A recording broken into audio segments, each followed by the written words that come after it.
Hello, magandang hapon po sa inyo lahat mga kasikap. Welcome po sa panibagong update natin ngayong araw po ng Biyernes. Ikatatlo na po ng Nobyembre taong 2023 at ikaisa na po ng hapon. So nandito po tayo sa kabaan ng Ramon Magsaysay Boulevard, westbound. At ito, kukunan po natin ang update dito sa NLEX Connector Road Project. So, unahin na po natin dito mga kasikap. Sinimulan ko to, walang naniniwala sa paligid ko.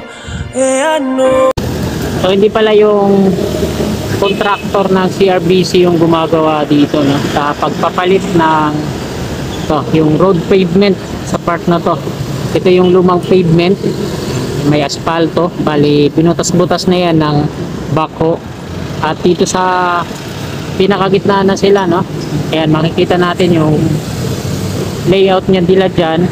Meron ng rebar. So napakatibay ng ginagawang pavement dito, no.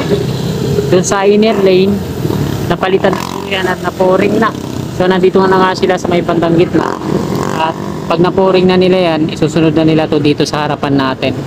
At hanggang doon na yun sa may ilalim ng footbridge. So nakuna na po natin ang update dito. Diretso na po tayo doon. Tara, let's go. So dito sa hanay na to, ayan, no, nilagyan na nila ng, binutas na nila yung pavement gamit tong backhoe.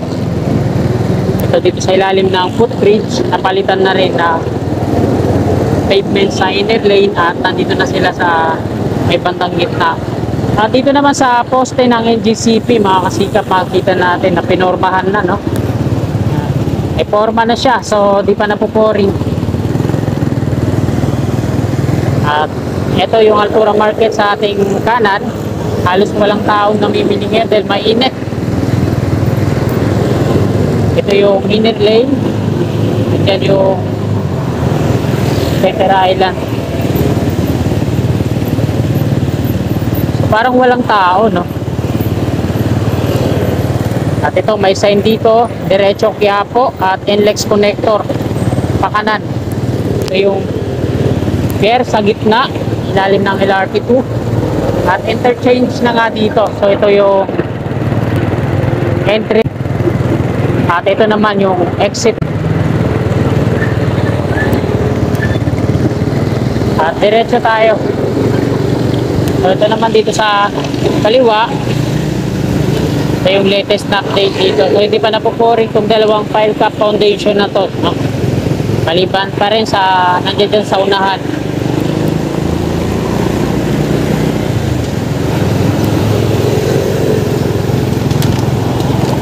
Daming mga dwellers dyan sa tawid, eh. Ayan mga kasikap, didiretso tayo dun sa may Poresa Street at mag-u-turn ako. Lilipat tayo ng lane, dito naman tayo sa eastbound mag-update.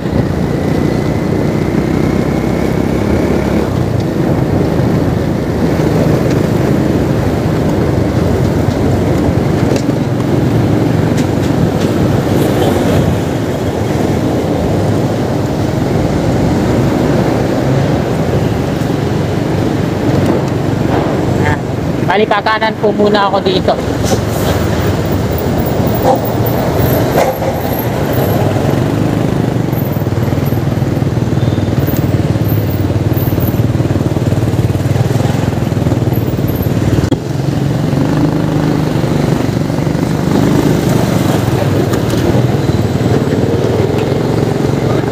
At nandito na tayo sa ilalim ng Poresa Station.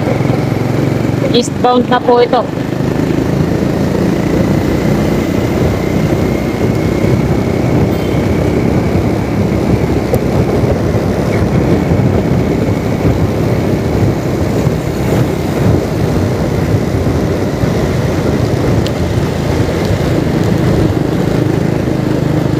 Mula dito sa gilid, ayan, tanaw natin yung dito sa kaliwa natin.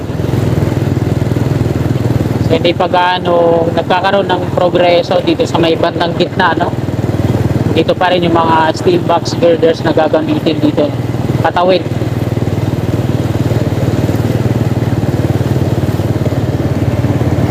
So ito muna tayo dito.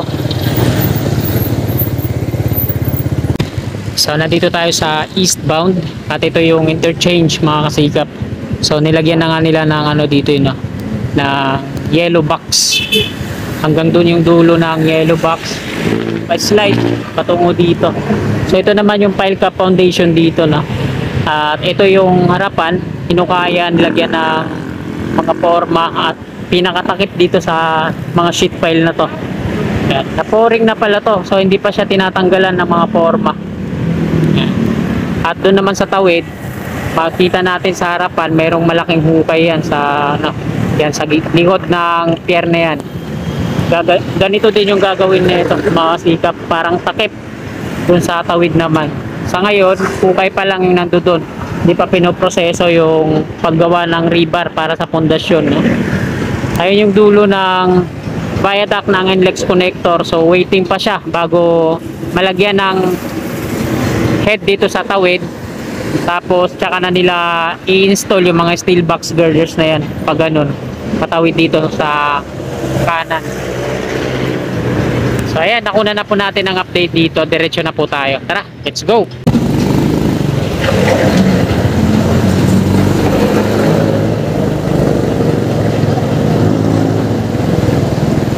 Hanggang dito yung yellow box para sa interchange.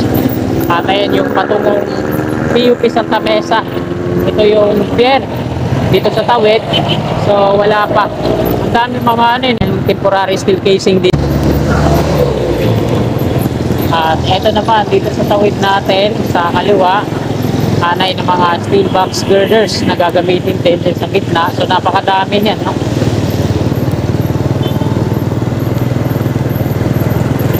Ito yung footbridge na kadalasan tinatambayan natin pag nag-update tayo. So sa ngayon, di muna tayo aakyat dyan.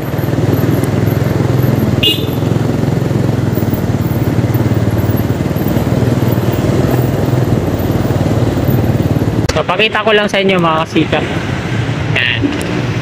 Maluwag na dito sa Ramon Magsaysay Boulevard, no? Ito yung eastbound patungong Cubao. Sa kabila yung west. So pag nagkaroon dito ng widening mga kasikap, mababawasan pa to dito, no? Kalahati dyan sa may Altura Market at dito din sa east. Ang hindi lang daw magagalaw dito pag nagkaroon ng widening, ito yung PLDT dyan.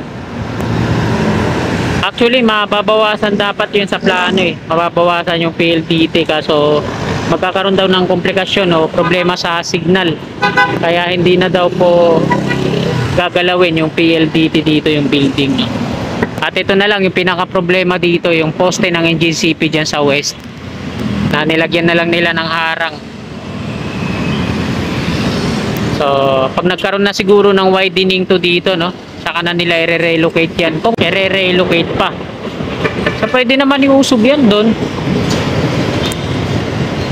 yan sa may ano, poste na yan. Kaso ang tabayanan na lang natin mga kasikap pag nagkaroon na dito ng widening,